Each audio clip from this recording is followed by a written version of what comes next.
Welcome back, everyone. It's a Tier 6 game in Sacred Valley. I'm in my Cromwell with my buddy, one-eyed Walmart worker. We're gonna have some fun with our here in our Cromwell platoon. So at first, we are running along this way, thinking we'll try and support the heavy tanks that come this way and press along their usual route along the B road. But it quickly becomes clear from watching the mini-map that no one's going up there. Whatever, we'll chill right here. Wait to see what happens. Just a little bit. T-3485 spotted over there. Yeah, not a very good target. We don't know what the team is. Oh, there's a KV-2 over there. But he's in a really narrow spot where it'd be hard for us to circle him. And oh, there's an ELC up there. There's one back there. A lot of the team seems to be just sort of chilling towards the rear. So we're just waiting in a reasonably safe spot. Looking for an opportunity to maybe do something useful. As soon as it's become clear that most of our team either wants to hang out in the Southern Abbey or is hiding behind us, of all things. Very well. This place looks more and more risky as the enemy tanks continue to show up in greater numbers around here.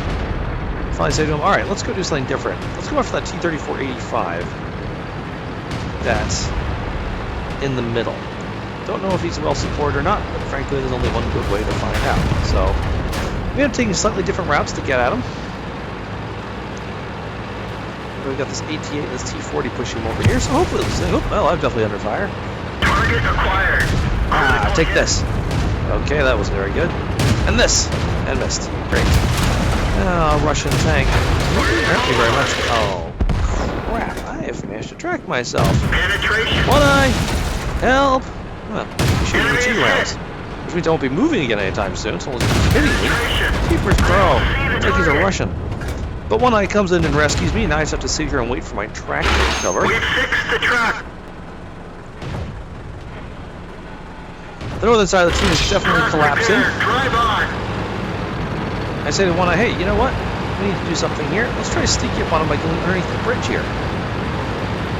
Oh, it's in counter mode. You know, there'll be a lot of people above us guarding the bridge, but they don't usually think to guard this way in. So we run along this way, and at this point, one eye say, hey, there's a Jagdpanzer 4 behind us. So let's turn around and see if we can do something about him.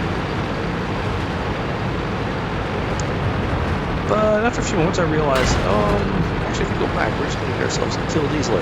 Let's continue going. Let's hope that no one noticed us coming up this way.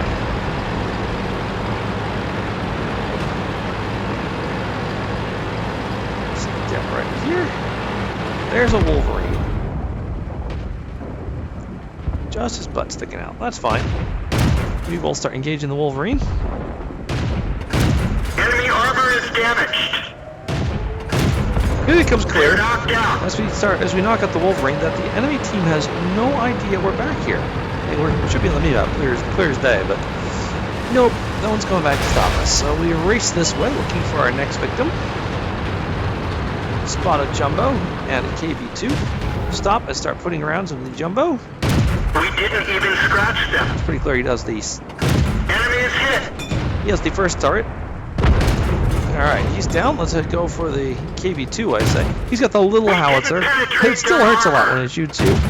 We didn't even scratch them. Uh-oh. Yeah, I don't want to be here anymore. Alright. Oh, the T-34 up to the north. I say I'm going to go and try and do something about him.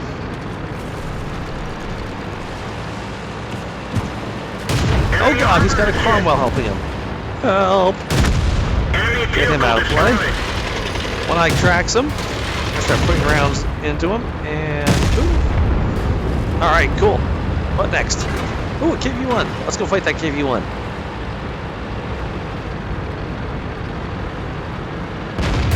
Oops, ELC. I'll tell you a thought. Fight the ELC. Fight the ELC. Enemy armor is Awesome. Ah, KV-1. Oh, we can only signal he tracked nearby me and he did damage to my ammo. We've lost the track.